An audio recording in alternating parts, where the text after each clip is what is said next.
Blended Podcasts. Brought to you by Blended Audio.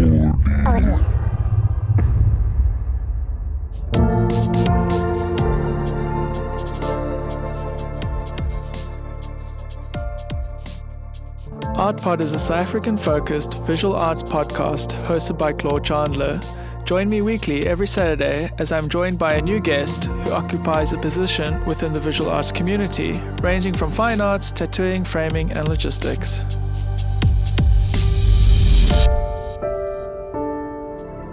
Hi, welcome to another episode of ArtPod. For me sitting here, this is a Happy New Year 2020 first episode. Time makes absolutely no sense in the ArtPod world, but we are going to improve on that and be more timely with our broadcasting. Today I'm doing a solo run. I don't have a guest with me.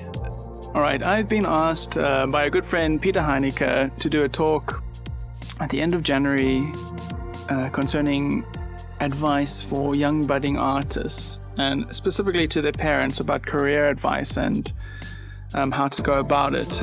Ultimately, there is a huge commitment which can be taken on by, of course, the student and especially the parent. And I think for the parents, you know, if there's a sense of nervousness or anxiety about this career path, but their child's adamant and this is their life, get on board.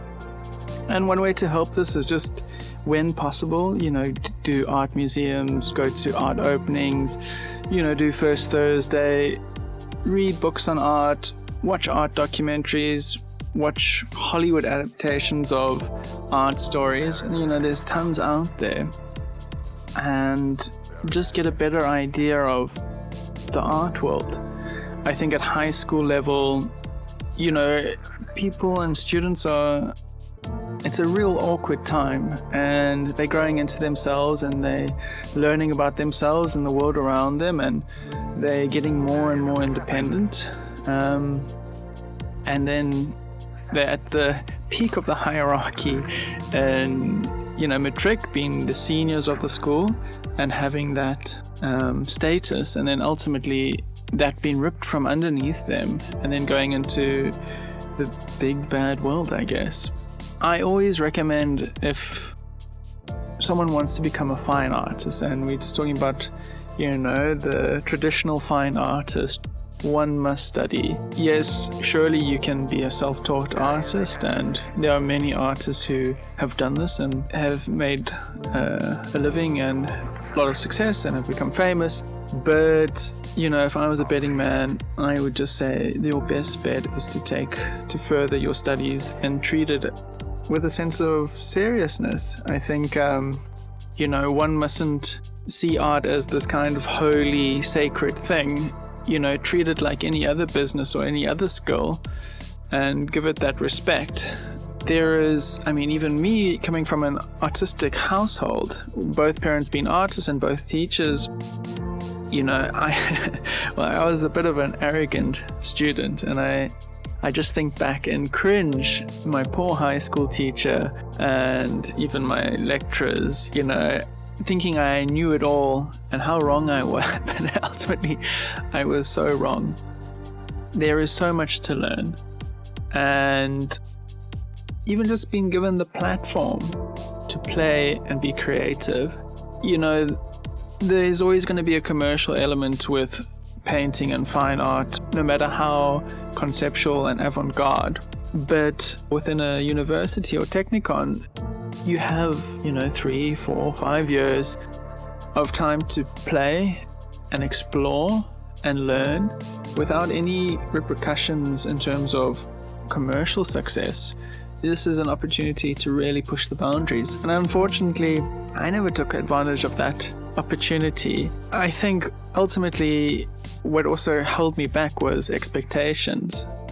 Coming back from going into university with a lot of students already knowing who I was, or at least my parents were, and the lecturers knowing, I think there was this expectation for me to have a certain standard of work, and it kind of, in a way gave me a sense of identity and, it tickled my ego a little bit.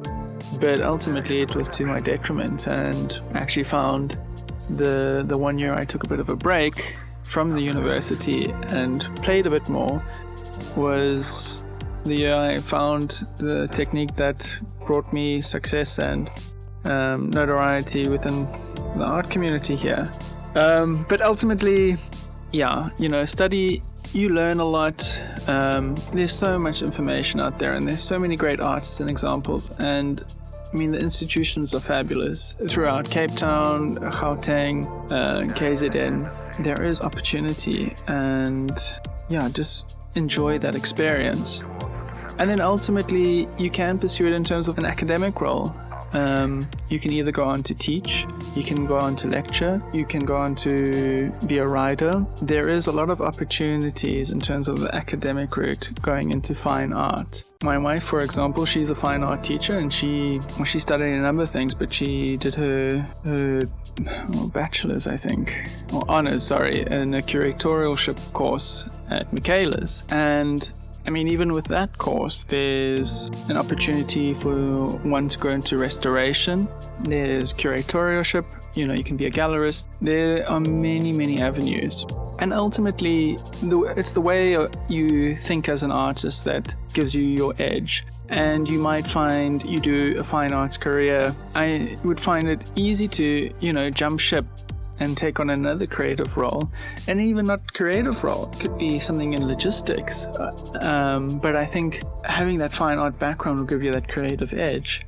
I mean, in Durban, a number of my peers who I studied with doing fine art, became policemen and firemen, which is quite a stretch. But, if I had to bump into a police officer for whatever reason, him having a fine arts background would be I think a lot more of an enjoyable experience in terms of communicating. And then again, there's always a chance to kind of dabble and try out fine art, and if you find it's not for you, 1 year's experience, you can either easily make the shift to graphic design or into advertising or into animation, textile design, architecture. There's a lot of opportunity. And I think that time spent doing art in high school is not wasted. Just make sure you put in the time and energy. Another thing I want to talk about is what I wish I was told was in terms of finance. And the only thing I really want to touch on today is turnover tax.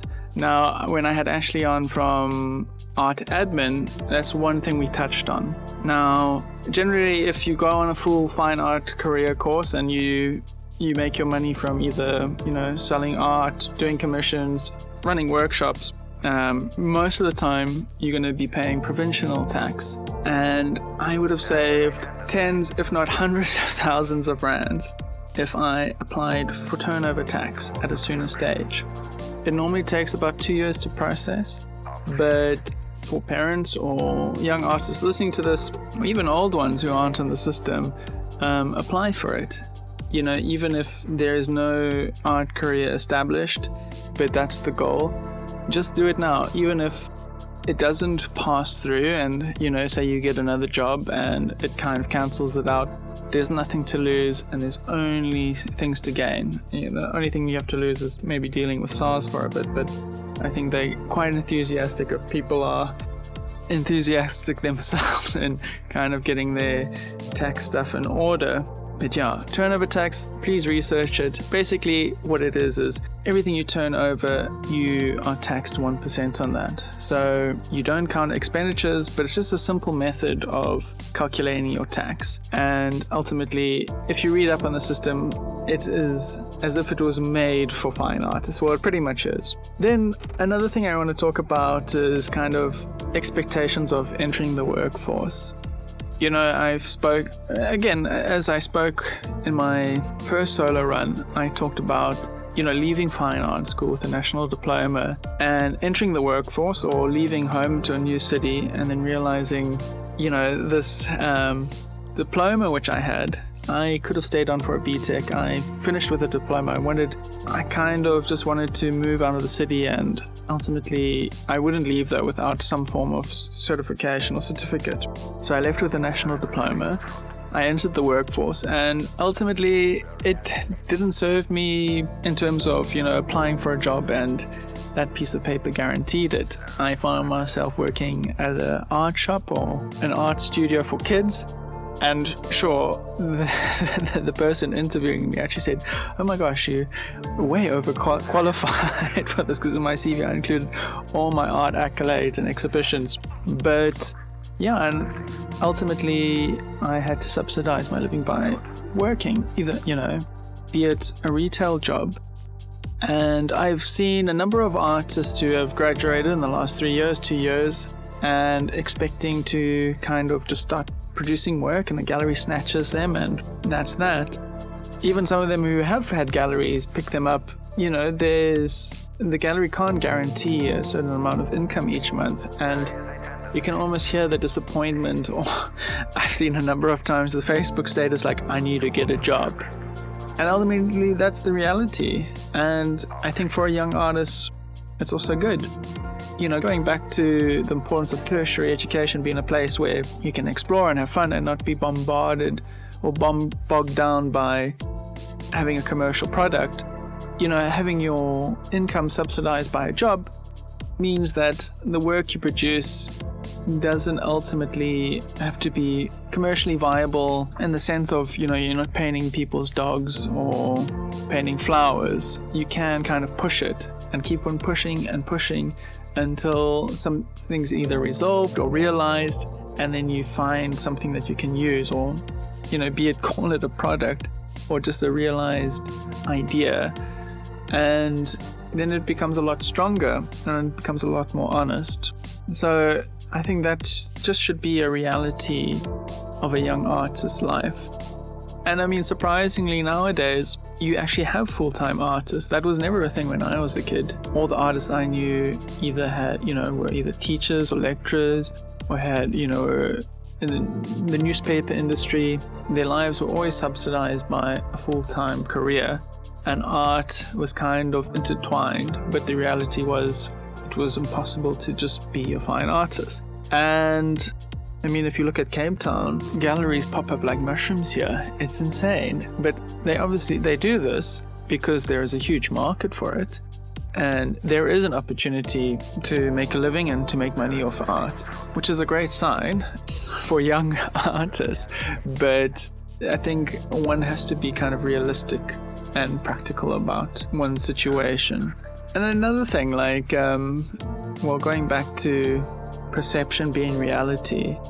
I mean, for me, I've started this art pod, or I took the opportunity because it just allowed me to be more visible within the art world or within Cape Town. And that is so important. And that's also why I took over Eastside Studios, or took on that responsibility, because it just adds to what I'd call my artistic CV. And one must grab any opportunity, and especially art competitions. For young artists, I can't tell you how important those things are. And it's such an accolade just to be a finalist. I mean, to be a winner, that's almost like like the golden ticket, the Willy Wonka ticket. And in a way, that can set your career path. And again, there's nothing to lose there. And I think art competitions picks up on the art zeitgeist and what people are thinking and what's going on in the art community. And again, there's no, it's an opportunity for artists to go balls to the wall with ideas and creation. And ultimately, that's what's going to pick up attention. So use that platform, and ultimately there's opportunity for monetary gain, and then also notoriety. Another big thing, especially nowadays, is online presence. You watch a YouTube and everyone's advertising either Squarespace or Wix or Weebly. I mean, you can go even more professional and get WordPress. It's so easy to put together a website, and I highly recommend it. Having a kind of an online archive just makes accessibility that much easier. And then again, always take advantage of the social media platforms, and I like to kind of hone it down. I would say pick one or two and just kind of stick with that and have a very focus your attention on that. It will either be Instagram or even Facebook. There's a lot of artists I know who've gone past the 5,000 mark in terms of followers, and it's amazing how just that Instagram account feeds a career. That power, especially nowadays, is underrated, I think, in terms of, again, perception. Having 5,000 followers, someone seeing that in their idea, 5,000 followers is a huge commodity. It's a commodity people would dearly, pay for. So just to kind of have that presence on social media is also a guarantee. So that's one pursuit, I'd really suggest. Yeah, and just it shouldn't be looked over. And the last factor I want to kind of talk about is artist studios. That's becoming a bigger thing. And basically, I think for any young artist, what they want is structure and routine. You might be moving out of home, or if you're still living at home and then working at home, it's just it's a very unproductive system. I think, one wants to separate home life and work life. Otherwise, when they start blurring, you kind of get into a very dangerous place. And artist studios offer you the opportunity to have a 9-to-5 and have a home life and a work life. I like to think there is freedom and discipline. And, also being surrounded by artists and having a support system and community is so important. I think that was the biggest thing I missed from leaving university. It wasn't really the classes per se, but being surrounded by like-minded peers and being able to bounce ideas and use their set of eyes. And that's what artist studios afford you. And you find most of these art studios are run by artists for artists, so they generally pretty it's pretty cheap to rent out a space every month. And one could argue that rental could be used for something else, but ultimately you have to see yourself as a business and just kind of invest in that. And again, going back to perception, if you have a client or gallerist who wants to come and see your work, being able to have a professional practice and have them come to your studio makes the world of difference. So that's also something to consider. Again, just do your research, take a long, hard think about it, because it is a huge decision to make. I think any creative journey, be it film, be it music, be it fine art, one has to understand the realities. Once you've made that decision, just go for it and enjoy. And good luck. Godspeed. Anyways, thank you for that solo run. This was kind of me hashing out ideas for my talk, but ultimately I hope you picked up the main points. And yeah, thank you for listening, and thank you Blended Audio for making this happen, and happy 2020 everyone. And catch me and my mother at State of the Art on the 12th of February for our show Liminal Timeline. It's a mother and son show. I'm working for the first time on paper, which is very exciting, and please come join us and see you then. ArtPod is a South African-focused visual arts podcast hosted by Claude Chandler and produced by the generous assistance of Blended Podcasts, brought to you by Blended Audio.